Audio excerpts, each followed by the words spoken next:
Versailles, 1661. Un courtisan vient de signer son arrêt de mort. Il le sait, mais il va quand même parler. Ce qu'il s'apprête à révéler va faire trembler le trône du roi Soleil, parce que René de Marillac détient des preuves explosives, les vraies raisons de l'arrestation de Fouquet, les comptes secrets du royaume, les mensonges de Colbert, et surtout ce que Louis XIV a désespérément tenté de cacher pendant tout son règne. Dans quelques heures, cet homme va briser le silence de la cour. Il va oser l'impensable, dire la vérité à un roi qui a bâti son pouvoir sur le mensonge. Les documents qu'il a rassemblés sont tellement compromettants que 3 siècles plus tard, ils sont toujours classés sensibles aux archives nationales. Sa famille prétendra qu'il est mort de maladie, mais une lettre découverte en 2005 suggère un destin bien plus terrifiant, un courtisan, une vérité interdite et un roi prêt à tout pour la faire disparaître. Ce qui va suivre n'est pas dans vos livres d'histoire, parce que certaines vérités sont trop dangereuses, même après 360 ans. Dites-moi en commentaire de quelle ville vous regardez cette vidéo. Je suis toujours fasciné de voir jusqu'où ces histoires oubliées de France peuvent voyager. Et abonnez-vous, parce que chaque semaine, je déterre les secrets que l'histoire officielle a voulu enterrer. Maintenant, plongeons dans cette nuit où tout a basculé. La nuit du 17 août 1661 restera gravée dans l'histoire comme l'apothéose de Nicolas Fouquet. 6000 chandelles illuminent les jardins de Vaux-le-Vicomte. Les fontaines dansent au rythme de la musique de Lully. Molière vient de créer une pièce spécialement pour l'occasion. Le tout Versailles est là, ébloui par tant de magnificence. Même le jeune Louis XIV, 23 ans à peine, semble conquis par la splendeur de cette fête qui surpasse tout ce que la cour a connu. Mais dans l'ombre des bosquets illuminés, un homme observe la scène avec une inquiétude grandissante. René de Marillac, maître des requêtes au Parlement de Paris, ami d'enfance du surintendant des finances, voit ce que les autres ne voient pas. Les sourires forcés de certains courtisans, les regards échangés entre Colbert et Letellier, la façon dont le roi examine chaque tapisserie, chaque statue, chaque dorure, comme s'il dressait un inventaire mental. Marillac connaît Fouquet depuis leurs années d'études au collège de Clermont. Il a vu cet homme brillant gravir les échelons du pouvoir, devenir l'argentier du royaume, le confident de Mazarin mourant. Il sait aussi ce que peu savent. Fouquet n'est pas l'homme cupide que ses ennemis décrivent. Les registres que Marillac a consultés en secret révèlent une toute autre réalité. Le surintendant a prêté sa fortune personnelle à l'État, souvent sans intérêt, pour financer les guerres de Louis XIV. Cette nuit-là, alors que les invités s'émerveillent devant le feu d'artifice final, Marillac prend une décision qui va bouleverser sa vie. Il glisse discrètement une lettre sous la porte des appartements privés de Fouquet. Dans cette missive, retrouvée 3 siècles plus tard dans les archives secrètes du Vatican, il écrit ces mots prophétiques : « Mon ami, ne vous fiez pas aux apparences de cette soirée. J'ai intercepté des courriers. Votre arrestation est déjà signée. Mais ce n'est pas votre richesse qu'on vous reproche. C'est ce que vous savez. Ce que Fouquet sait, Marillac commence tout juste à le comprendre. Pendant des mois, il a observé les manœuvres souterraines de Jean-Baptiste Colbert, cet homme austère qui se présente comme le réformateur intègre des finances royales. Mais les documents que Marillac a découverts racontent une autre histoire. Sous Mazarin, Colbert a participé à un système complexe de détournement, créant des compagnies fictives, manipulant les comptes, et maintenant, il a besoin d'un bouc émissaire pour effacer ses propres traces. La vérité est encore plus troublante. Louis XIV lui-même est impliqué. Le jeune roi a hérité d'un secret d'État que même sa mère, Anne d'Autriche, ignore. Les caisses du royaume ne sont pas vides comme on le prétend. Elles regorgent d'un trésor caché, constitué pendant les années de la Fronde, dissimulé dans des comptes secrets que seul Mazarin, Fouquet et maintenant le roi connaissent. Mais Louis XIV veut régner seul, sans l'ombre de ses hommes du passé. Et pour cela, il doit les faire disparaître. Marillac a passé des nuits entières dans les archives du Parlement, comparant les registres officiels avec des documents privés obtenus par ses informateurs. Un clerc du Trésor, terrorisé par ce qu'il a découvert, lui a confié des copies de lettres échangées entre Colbert et ses agents. Ces lettres révèlent un plan minutieusement orchestré. Discréditer Fouquet, l'accuser de tous les maux financiers du royaume, puis s'approprier non seulement sa charge, mais aussi ses réseaux, ses contacts, et surtout faire disparaître toute trace des véritables mouvements d'argent des 20 dernières années. Le lendemain de la fête, alors que Fouquet, ignorant l'avertissement de son ami, se prépare à accompagner le roi à Nantes, Marillac commence à constituer son dossier. Il sait qu'il joue avec le feu. Défier Colbert, c'est une chose. Mais révéler que le roi lui-même participe à cette mascarade, c'est risquer bien plus que sa position. C'est risquer sa vie. Dans son hôtel particulier du Marais, derrière une cloison secrète qu'il a fait aménager, Marillac cache les preuves qu'il accumule. Des registres, des lettres, des témoignages. Chaque document est une pièce du puzzle. Ensemble, ils forment un tableau terrifiant de manipulation et de mensonges au plus haut niveau de l'État. Le 3 septembre 1661, à Nantes, Charles de Batz-Castelmore, plus connu sous le nom de d'Artagnan, exécute l'ordre qu'il redoutait. Face à la cathédrale, sous les yeux médusés de la cour, il pose sa main sur l'épaule de Nicolas Fouquet. Le surintendant des finances comprend immédiatement. Il tend ses poignets sans résister. En quelques secondes, l'homme le plus puissant du royaume, après le roi, devient un prisonnier d'État. La nouvelle de l'arrestation se répand comme une traînée de poudre. Dans les salons parisiens, on murmure. Dans les tavernes, on spécule. Les pamphlets commencent à circuler, décrivant Fouquet comme un monstre de cupidité ayant pillé les caisses de l'État. Colbert orchestre magistralement cette campagne de diffamation. Chaque jour apporte son lot de révélations soigneusement calibrées. On parle de millions détournés, de fortifications secrètes à Belle-Île, d'un plan pour renverser le roi. Mais René de Marillac ne croit pas un mot de cette propagande. Dans son cabinet de travail, éclairé par la lueur tremblante des chandelles, il examine les vrais comptes. Les chiffres ne mentent pas. Fouquet a certes vécu fastueusement, mais chaque livre tournois dépensé est documenté. Plus troublant encore, Marillac découvre que les fameuses fortifications de Belle-Île ont été ordonnées par Mazarin lui-même, dans le plus grand secret, pour protéger la côte bretonne d'une éventuelle invasion anglaise. Marillac n'est pas seul dans sa quête de vérité. Au fil des semaines, il tisse un réseau d'informateurs qui risquent tout pour l'aider. Il y a d'abord François Vatel, le maître d'hôtel de Fouquet, qui a copié des lettres compromettantes avant qu'elles ne soient saisies. Puis Marie de Rabutin-Chantal, marquise de Sévigné, cousine de Fouquet, qui utilise ses relations à la cour pour glaner des informations. Un confesseur jésuite, le père Lachaise, tourmenté par ce qu'il entend, en confession, guide discrètement Marillac vers certaines pistes. Le plus précieux allié de Marillac reste cependant un homme dont l'identité n'a jamais été révélée, désigné dans ses notes uniquement par l'initiale L. Ce mystérieux informateur travaille dans l'entourage immédiat de Colbert. Il fait parvenir à Marillac des copies de documents que personne n'aurait dû voir, des ordres de falsification de preuves, des listes de témoins à intimider, des instructions pour corrompre les juges qui siégeront au procès. Un document en particulier glace le sang de Marillac. C'est une lettre de Colbert à un certain Berryer, lieutenant de police, datée du 15 septembre.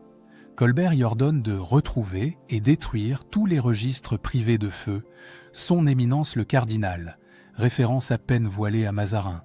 Il ajoute « Sa Majesté souhaite qu'aucune trace ne subsiste des arrangements financiers de la période 1648 à 1660 ». Marillac comprend l'ampleur de la conspiration.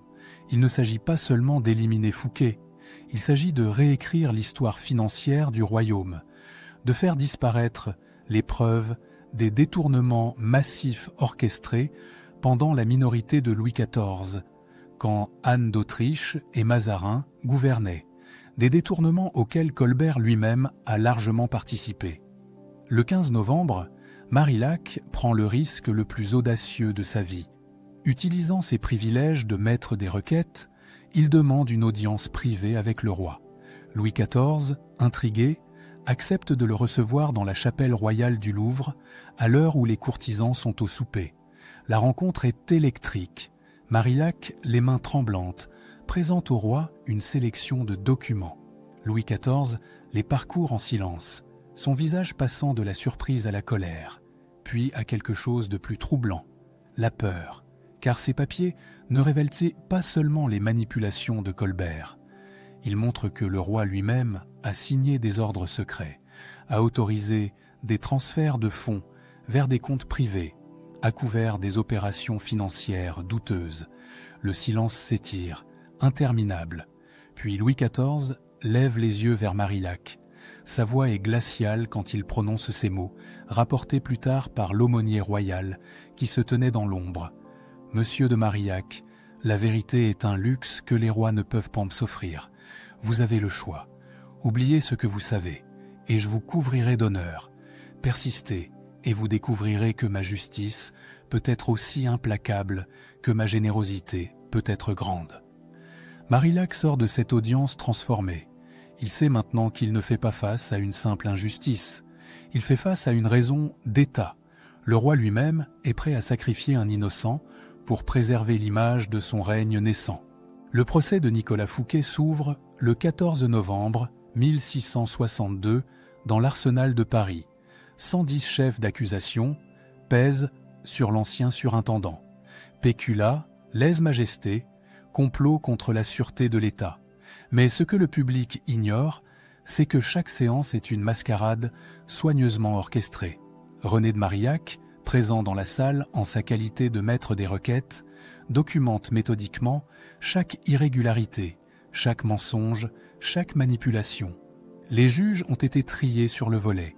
Ceux qui montrent trop d'indépendance sont écartés sous des prétextes fallacieux.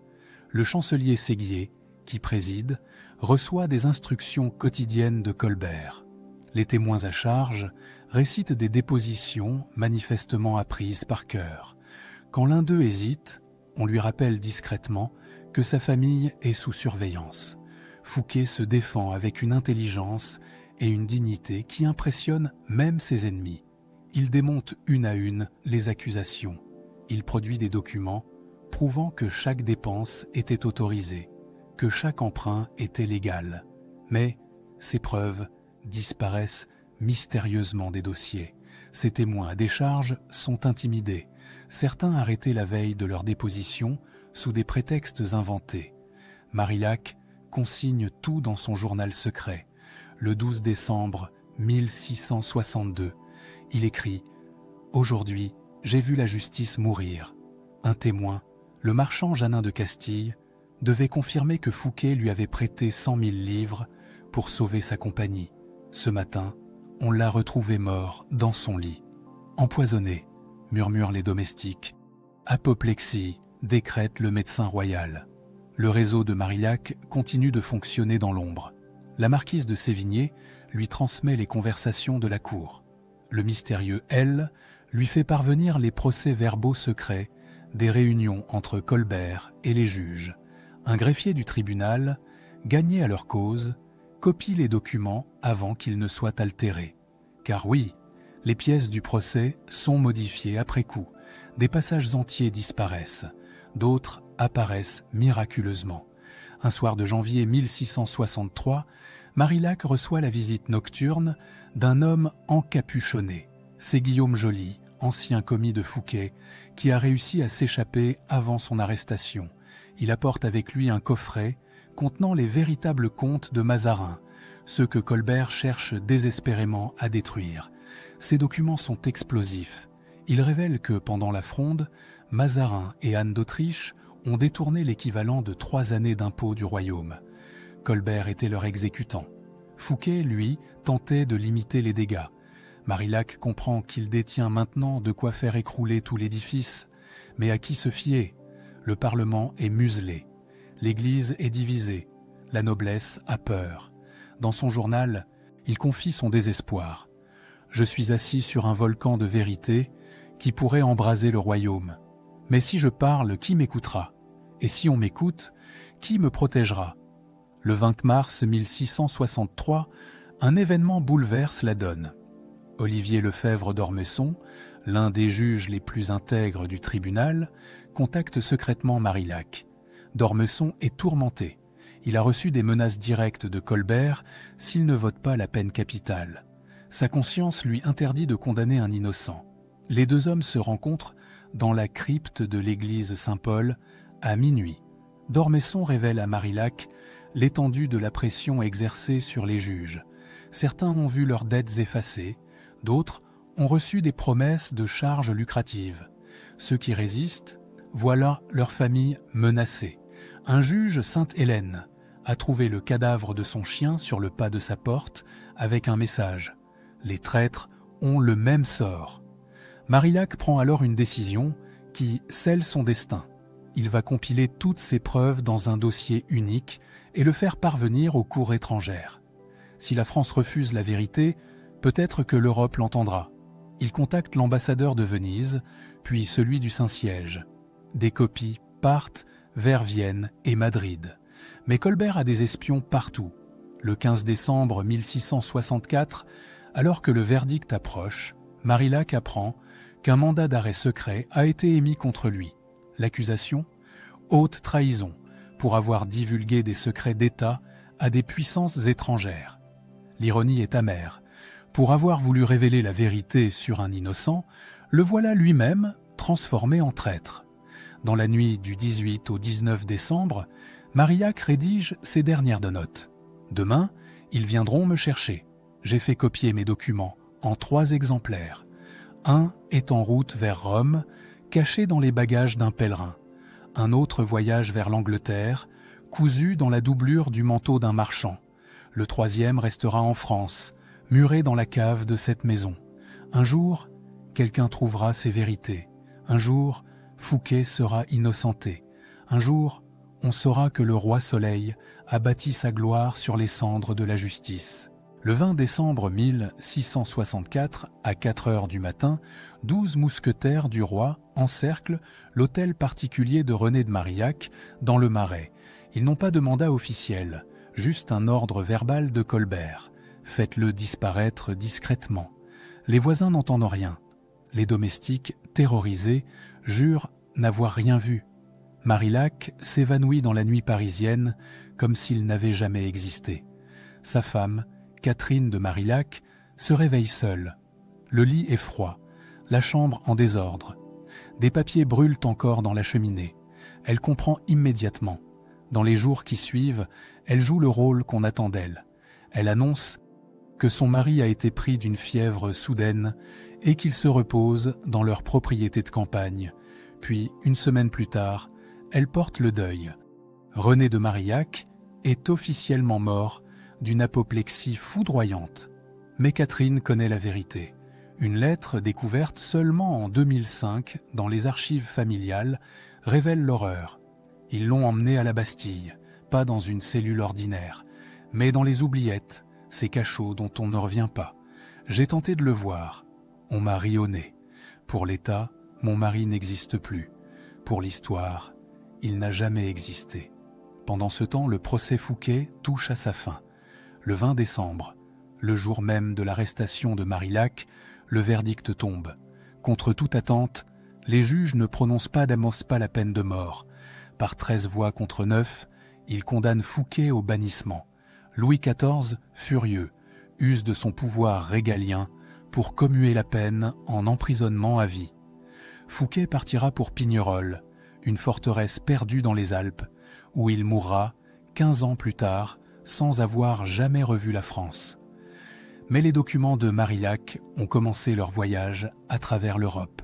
À Rome, le cardinal Flavio Chigi, neveu du pape Alexandre VII, lit avec stupéfaction les preuves du complot. Il convoque l'ambassadeur de France et lui fait comprendre, à mots couverts, que le Saint-Siège sait. Cette connaissance devient une arme diplomatique.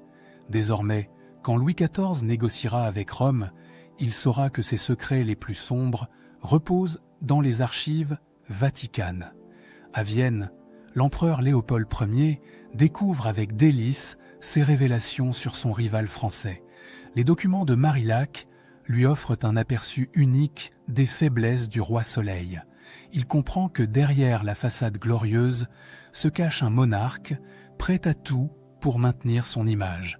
Cette information influencera toute sa stratégie diplomatique future. À Madrid, la régente Marie-Anne d'Autriche lit les documents avec un mélange de satisfaction et d'inquiétude.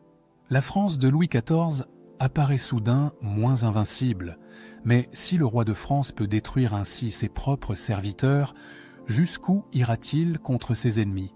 En Angleterre, où le troisième jeu de documents arrive via un marchand de laine, l'information remonte jusqu'à Charles II. Le roi anglais, qui négocie secrètement avec Louis XIV, réalise qu'il traite avec un homme sans scrupules. Il ordonne à ses espions d'enquêter davantage sur cette affaire. Les rapports qui lui parviennent confirment tout. Marillac a disparu, Fouquet est enterré vivant et Colbert règne désormais en maître absolu sur les finances françaises. L'effet domino est lancé. Les banquiers d'Amsterdam, informés par leurs correspondants, deviennent soudain plus méfiants envers les emprunts français. Les princes allemands, qui lorgnaient vers Versailles comme modèle, commencent à s'interroger. Est-ce vraiment ainsi qu'on construit une monarchie moderne? Sur le mensonge et la trahison, en France même, malgré la censure, des rumeurs circulent. Des copies des documents de Marillac, reproduites clandestinement, passent tout podontos, tasse sous le manteau. Dans les salons parisiens, on murmure que Fouquet était innocent.